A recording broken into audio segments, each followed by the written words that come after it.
you think about professional basketball players, you generally think about Michael Jordan or Kobe Bryant or LeBron James.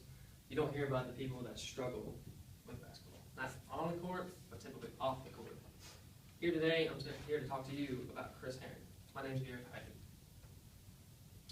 Chris Herren was born September 27, 1975 in a small town called Fall River, Massachusetts. He played high school ball at Durfee High School, very small. Colleges he played at were Boston College and Fresno State. And in the NBA, he played with the Denver Nuggets and Boston Celtics for a short time. What I'm going to talk to you today about is his entire basketball career, his struggle with drug abuse throughout college and the NBA, and then talk to you about his recovery after he left basketball. And then his high school career is what we're going to talk about next. Chris wasn't the only Herren to go to Durfee High School to play ball. He followed his footsteps of his father, his older brother, his grandfather, and his 3 uncles. They all played there along as well. Herren received numerous offers from different colleges, one being the University of Kentucky and Duke University. He declined both of those just to go to Boston College to play basketball. He ended his career with 2,073 points. Not the highest at Durfee High School, but it's up there in the top 5. And he was on the McDonald's All-American team. Boston College, that was his next stop in his career. It was very short-lived, and I'll tell you why. Before he even set foot on the court, he had failed a drug test for marijuana and cocaine. Not a good start. His first appearance, though, was in the 94-95 season. He scored 14 points in 21 minutes of playing time. But unfortunately, Chris broke his wrist, and he was deemed out for the season. Just another obstacle in his way. Only 3 months later after this injury, he failed yet 2 more drug tests for cocaine and marijuana. So this is really what drove him out of the basketball team and ultimately out of the school. They weren't having that. So on to the next one, Fresno State. This was his second stop and his last college stop. He sat out a year per NCAA rules because if you fail drug testing to get kicked out of the school, you have to sit an entire season in a week. He transferred to Fresno State to play in the 1996-97 season.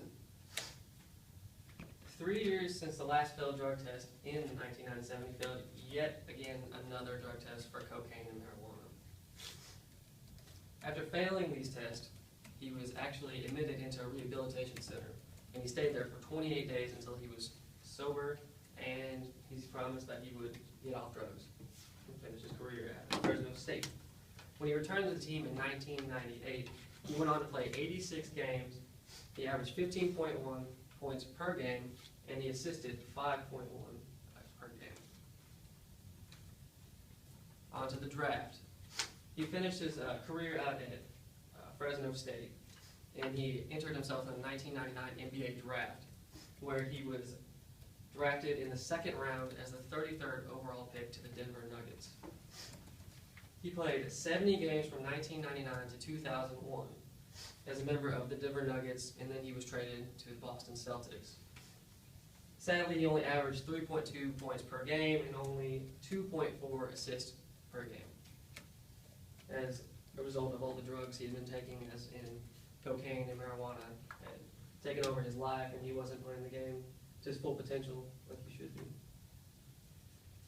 The trouble with drugs just seemed to continue on. He actually went to overseas to play basketball professionally after the 2001 season for the Boston Celtics because of his drug problems.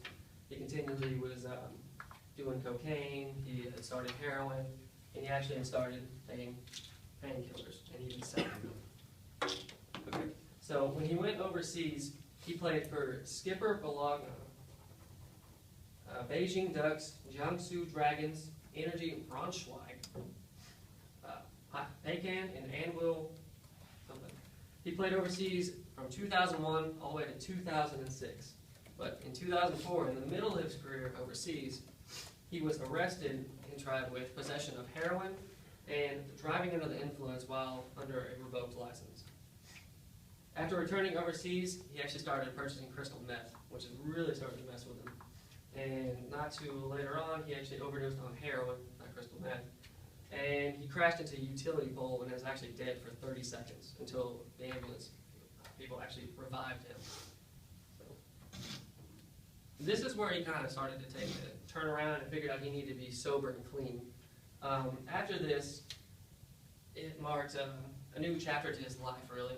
And since August 1st, 2008, Chris Herren has actually been completely clean. No drugs, no alcohol. In June 10th, 2009, he actually launched a program called Hoops Dreams with Chris Herren, where the company helps basketball players on and off the court, so they're not getting away like he did. Currently, Herren travels around the U.S. to share his drug abuse story, just as a show and tell, really, to show kids that they don't need to do drugs and they'll only do bad things for them. And it's really just to show how he overcame it.